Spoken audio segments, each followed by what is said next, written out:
What's up, y'all? This is Chitty Bang, and I'm on the Renegade Millionaire Show, the podcast that profiles entrepreneurs, founders, and CEOs. Join us as we go one-on-one inside the hearts and minds of some of our generation's best and brightest. And now, introducing your host, my friend, Sun Group Wealth Partners Managing Director, CNBC and Forbes.com contributor, Winnie Sun.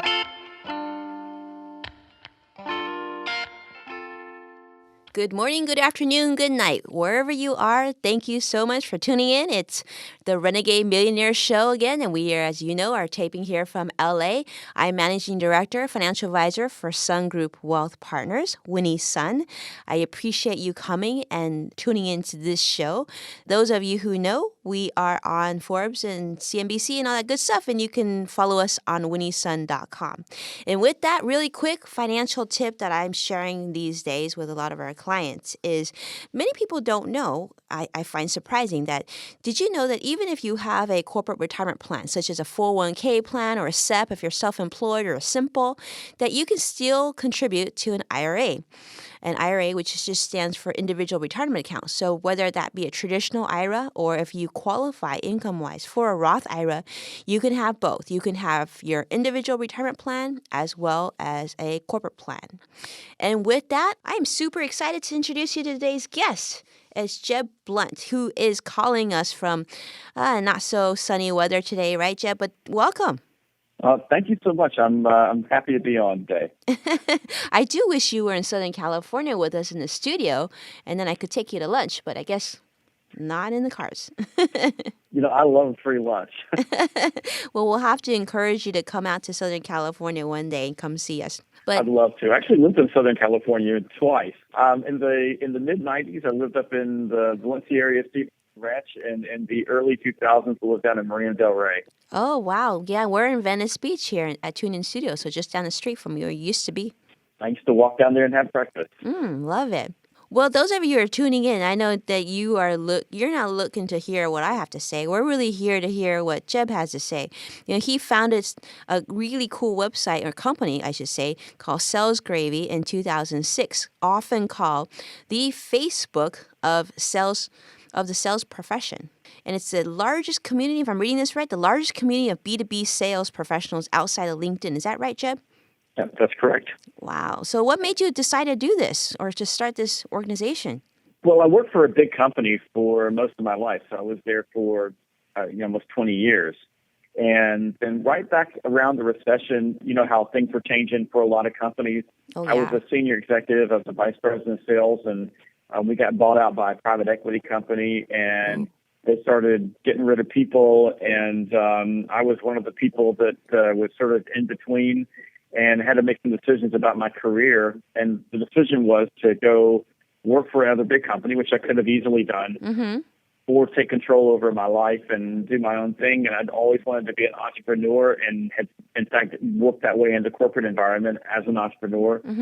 So I took a leap and started my own company and did my own gig.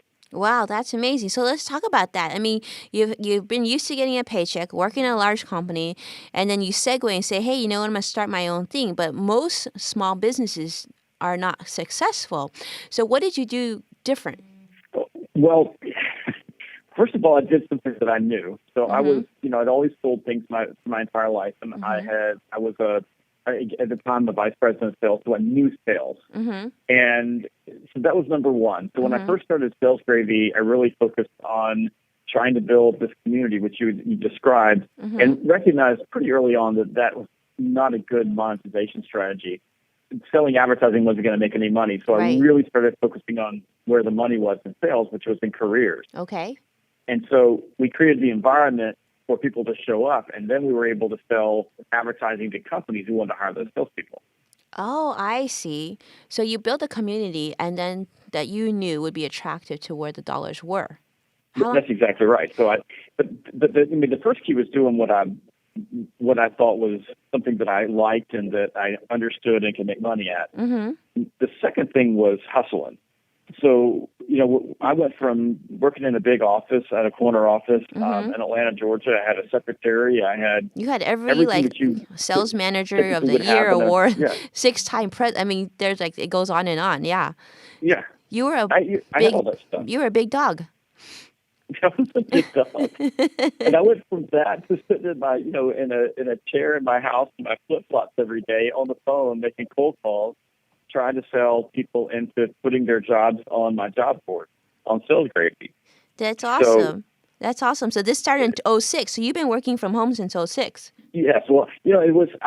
We have actually an office today. I've got 16 employees, and I eventually had everybody working at home at one point, and finally built an office, got everybody in one place. But the funny thing is, I still work from home because I like working from home better than I like working from my office. And that's what I was going to ask you. So kind of paint a picture for us on your what's a day look like for you in terms of work? I'm usually on the road. I spend about 250 days a year on the road. So I'm out consulting with clients. In fact, I'm in one of my clients' conference rooms right now. And SalesGravy is more from its early days as a job board to a sales acceleration firm, and we help companies grow their sales, build better sales forces, and do it really fast. So I spend most of my time on the road, but I have a whole sales team behind me and a staff that works for SalesGravy that keeps me on the road doing my thing in front of clients. Well, that's huge. So you're going to companies and you're coaching their sales force about being more effective, right? That's correct. So maybe and helping them build better strategies, helping Okay. leadership teams align around common goals, around specifically growth, helping companies who have channel problems, so they sell through channels or agents or partners, build better channels, and we do talent management and hiring. So I have the original job board, so we help companies hire salespeople, and we have our recruiting and talent management division as well.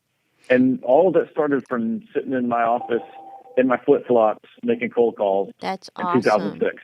See, this is incredible. We have a lot of people come into our office all the time and ask us, first of all, to hire them or, to give them, to build connections or to give them advice. And I always reference that, if you really want to be successful and not to ever have to find work, you need to understand what side of the balance sheet you want to be on. Do you want to be on the side that just, just processes work that other people bring in, or do you want to sell? And selling is not a negative. It should be seen as a positive, right? I mean, I'm sure you agree, doctors sell, lawyers sell, anybody who owns their own business in sales, but to be on that side, to have the skill set to be able to sell well means that essentially you don't ever really have to worry about finding work. Oh, that's the truth. I mean, if you can sell, you can do anything. And the truth about selling is it's really not, for the most part, for most people, it's not the selling part that's hard. It's the prospecting and lead generation that they really struggle with, because that requires them to get out of their comfort zone. Well, maybe you could share with us one thing that you teach the people that you speak with, one technique that you found that has made a profound difference in the people who spent time with you. Well, I think that it's probably two things. I mean, first of all, it's helping people understand that if you don't go out and interrupt somebody's day, you're going to have skinny kids. So you've got to use every channel possible: phone, email, text, the social channel. Walk around, knock on doors, go to networking events, and especially if you're an entrepreneur, if you're starting out a business, you got to grind. You got to get out there and hustle. You got to knock on doors. They are not going to come to you. If you wait for people to interrupt you, your business is going to fail. And the second thing is, once you get in front of people, it's learning how to stop and ask questions and learn about them, because people are going to do business with you when you answer 5 questions for them. Those 5 questions are: do I like you? Do you listen to me? Do you make me feel important? Do you get me in my problems? Do I trust and believe you? And if you're working with a customer and you answer those questions for your customer in the affirmative, it makes it almost impossible for them not to do business with you. That's incredible. Is this something that you also talk about in the 6 books that you've written? Yeah, and I've got a book called people buy you. Mm-hmm. In fact, I'm trying to think. It was either Yes Magazine and I think Huffington Post named it one of the top 20 books that entrepreneurs should read. Mm-hmm. And it's a book all about the relationship side of business. How do you build those relationships?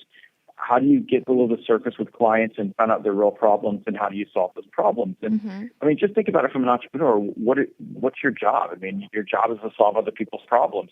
And Exactly. it's a really crazy thing. If you solve their problems, people give you money for it. Right. You get paid to care. That's right. Just Yeah. exactly right. I love the way you said that. Well, that's incredible. Well, I'm excited to hear about your brand new book that's coming out this fall, right? I want a copy, Yes. by the way. I'm gonna put it out there. I will make sure you get an autographed copy. Can you give us a little scoop on what to expect in this new book? Yeah, I'm really, really, really excited about this. So John Wiley and Sons is my publisher, and they're excited about it too. We're gearing up to do a big launch. It's called Fanatical Prospecting, and it's the ultimate guide to opening doors and starting sales conversations. And it teaches people how to prospect through all the major prospecting channels, Mm-hmm. and it's no BS. I mean, I'm straight up. I don't tell people it's going to be easy. I don't tell people that I'm going to, somehow give them a magic pill that's going to make customers swoon when they show up. But it teaches them, especially entrepreneurs, what they need to do to go knock on doors and to fill their pipeline so that they can drive revenue into their business and they can thrive. That's amazing. So let me ask you this. I mean, this is your baby. Of all the ways to prospect, in your opinion, what do you think for you is the most proficient? It's the one for everybody. Okay. The most powerful tool in your prospecting toolbox is telephone. And because there's nothing that can get you in front of people faster, Mm-hmm. that can give you a person-to-person conversation, Mm-hmm. and can create an opportunity to open up doors. Now email can support that, and certainly social selling is a big key. Mm-hmm. But if you don't pick up the phone and call people and talk to them, you're probably going to fail. Now, if you're running an online business and it's just a transactional type business, Mm-hmm. certainly building your list and doing direct email marketing is going to be a big deal for you. Mm-hmm. And pulling people into your channel and creating a great customer experience is going to make the difference in being sticky or not sticky. Mm-hmm. But if you're an entrepreneur working in the B2B space or the high-end B2C space, Mm-hmm. the telephone will always be your number one tool. Completely agree. I remember when I first started at Smith Barney, they basically put us in front of a phone, gave me 10,000 names and said, call. And That's right. and it was like, that was probably, for me at least, it was one of my most enjoyable moments because I love to talk to people anyway. And I guess, I don't know how you feel about this, but I just talked to last week. I've worked with a lot of people from the Los Angeles Times for many years. And one gentleman, he's like, Winnie, where did you even come up with my name? I said, Cliff, I found you in the list that they gave me to call. I called you from New York during training.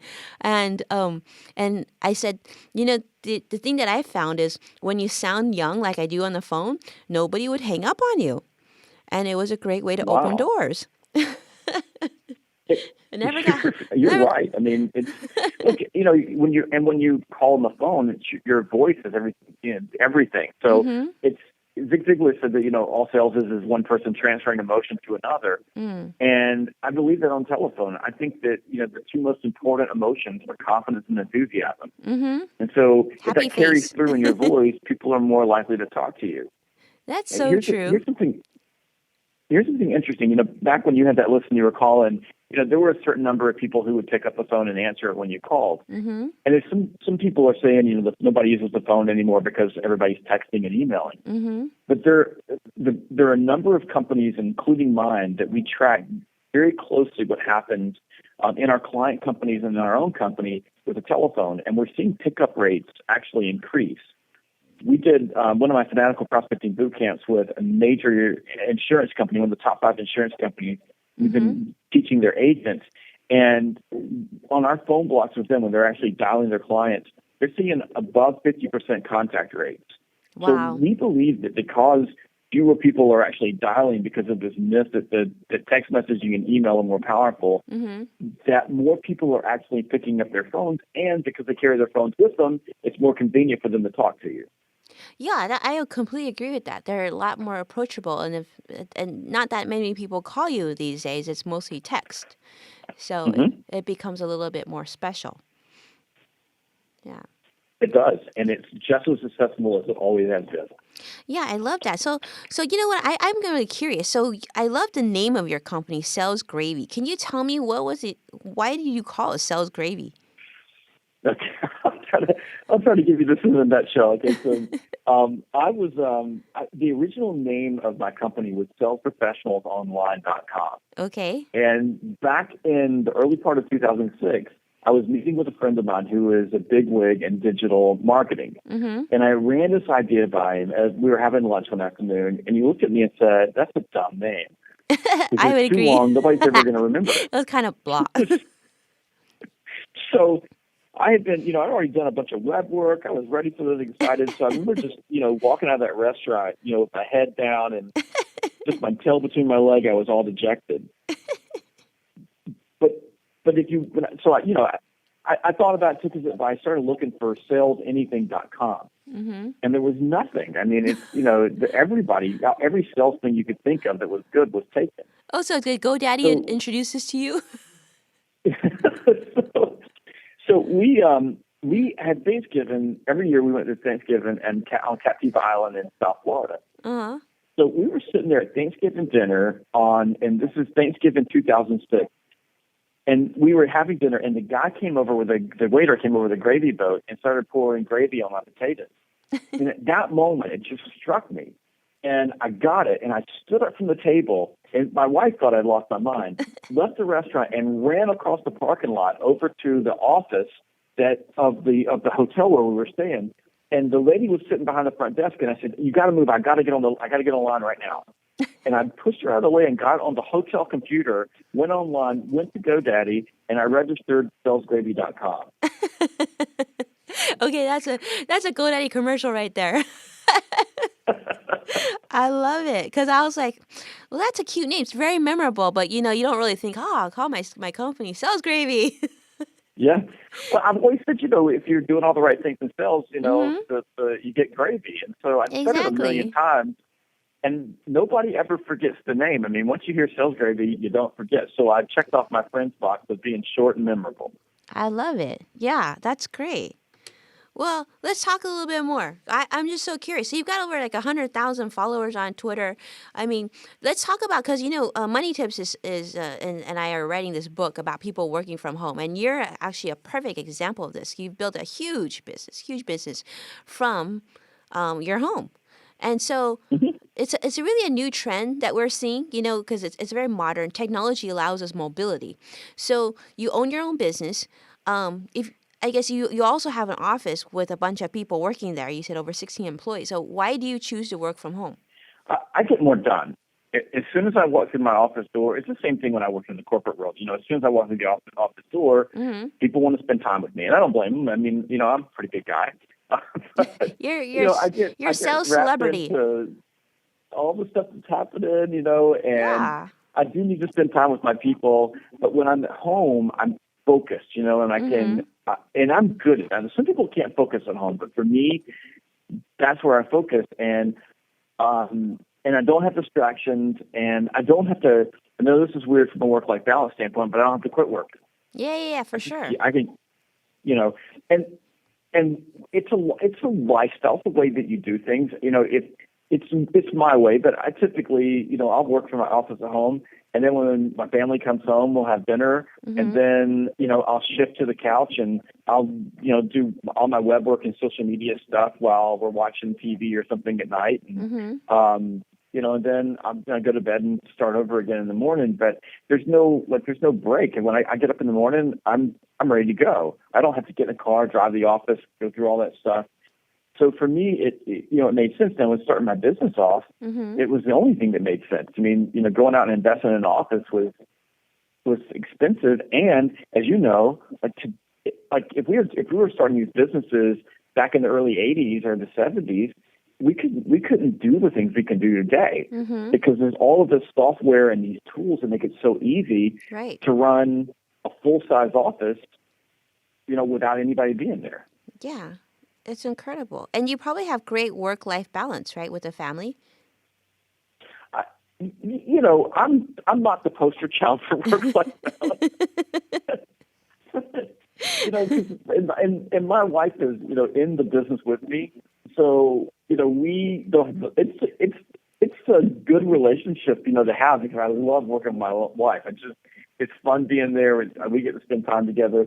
The problem is when you're an entrepreneur and you work with your wife in your business, it tends to dominate your conversations. Okay, Jeb, have the kids become employees? Well, I'm working on it. I can't get the child to work for me.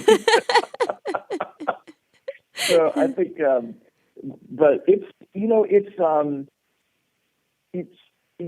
control. I mean, if there's one thing that I can say, it's complete control of your fate. And I think that's, from a work-life balance standpoint, that's the greatest thing in the world. That's huge, having that control. What's the best advice you give, I guess, if other people are thinking about working from home, what advice would you give them? There's a couple of things. You're going to have to work hard. So when I first started on SalesGravy, I would start at 6 o'clock in the morning, and I would typically, work until dinner time. And then I would have dinner, and then I would go back at it again. And I would typically work till 1 or 2 in the morning, and then I would be back at 6. So I spent, I think, 2007, 2008, 2009. I don't have a lot of memories of it because I was working at the business so hard that there was almost no time. Sure. Now, what happens is I got to a point where I could have, like 2010, 2011. I'm bringing in, the website itself was bringing in, $50,000 a month in revenue, which is a whole lot of money. Yeah, it is. For one guy working at a computer. And I realized at that point that, I had a choice to make, and that choice was to stay where I was or shrink a little bit and coast or grow. And I chose the grow part. So I brought in employees. I basically brought people in so that I could give myself more time and have more work-life balance. And the thing about that, Winnie, is that sometimes when you bring those folks in, they do really well, and you expand some more, and you expand some more, and we're here. We are today, looking at doing a major national expansion with a franchising of SalesGravy, and a lot of things like that. But I think you're going to get to those places where you have a choice. The first thing is you're going to have to work your tail off. Right. The second thing that I tell people, in fact, a guy came to me last night and asked me this question: what should I do? I said, keep your day job. Right. I agree with that. If you can have that day job, then you're not desperate. But again, the same thing. You've got to go to your day job. You've got to come home. You have dinner, and then you got to put another 8-hour day in. Yes, absolutely agree. Absolutely. Yeah, you can't just, I mean, in your situation, my situation, we were fortunate we were able to build our own businesses, but that could support us, but that's not reality for most startups today. And, I spent almost my entire nest egg. So, I mean, you imagine I sit across the table to my wife and said, all that money we had in the bank that we were planning on retiring on, I built a website. The college education, honey, no more. Conversation. Yeah. Well, now you have plenty, and I'm sure your wife's delighted now, especially that you're working together and taking care of the kids. Very cool. Yeah, it's funny because last quarter, we had the winter quarter of this year. We had the best quarter we've ever had, and it was we made in one quarter just the cash that we put in the bank for ourselves equaled the nest egg that I spent building the business. I mean, that's the payback. Doesn't that feel good? It feels great. Full circle. Yeah, that was your principle. It came back in one quarter. It was 1 quarter, but it's been paying itself back over and over and over. That's incredible. And this is why you do, I mean, I know you do a bunch of coaching and mentorship of kids and students and I guess all over, even with an event sponsor. Is it sponsored with the MIT, right? Sales Club? With the MBA with competition. the international sales competition. Yeah, very cool. And you lecture for, I guess, the University of Central Florida too, where you're based in Florida, right? I used to be based in Florida. We actually moved the company to Georgia about 4 years ago. Oh, wow. To take advantage of a more solid workforce. So in South Florida, we were having a hard time keeping people, and one of our core value statements is that we'll be nice to everyone no matter what. Mm-hmm. I was having a hard time finding people who could live up to that value. So I grew up in Georgia, so we moved the business and everything back there, and it's been the best move we ever made. Amazing. Well, every step, one more right step for you. That's right. Yeah, that's incredible. Well, I'm really excited. This is great. So those of you, I really encourage everybody to that's listening to follow Jeb. And Jeb, how do they follow you? What's the best way? Well, there's a couple of things you can do. You can go to my website, and this is my personal website, and I'll make it really easy. Okay. It's JEB, that's my name, JEB123.com. Okay. You can catch me on Twitter, and I'm at SalesGravy on Twitter. Okay. Facebook, I'm facebook.com/SalesGravy. And then you can catch me on Google Plus and on LinkedIn. And my podcast is on iTunes. You can pick that up as well. Wonderful. What's your podcast called? It's called Jeb Blount's SalesGravy. Awesome. Great. And then we'll definitely we're the number one ranked sales podcast on iTunes, and I think we're at 8.5 million downloads so far. Wow, incredible. I love it. And the new book is coming out in fall, so make sure to pay attention to that. Where can they find your book? Is it going to be on Amazon? Everything's on Amazon or Barnes & Noble, and usually you can find it in one of the Barnes & Noble stores. You can find them in most airports. And the Fanatical Prospecting is already on Amazon, so you can pre-order that now. Oh, awesome. Okay, we'll definitely do that. Well, thank you so much, Jeb, for your time. Loved having you on the show. And we definitely should stay in touch. I can't wait to meet you because you are quite inspiring. For sure. Thank you so much. Yeah, and those of you listening, if those of you want to stay in touch with me as well, it's winniesun.com, and I'm on Twitter. I'm very active on Twitter, and it's #SunGroupWP, and yes, I do handle my own Twitter, so I'm always happy to hear from you. And with that, I'll talk to you next time.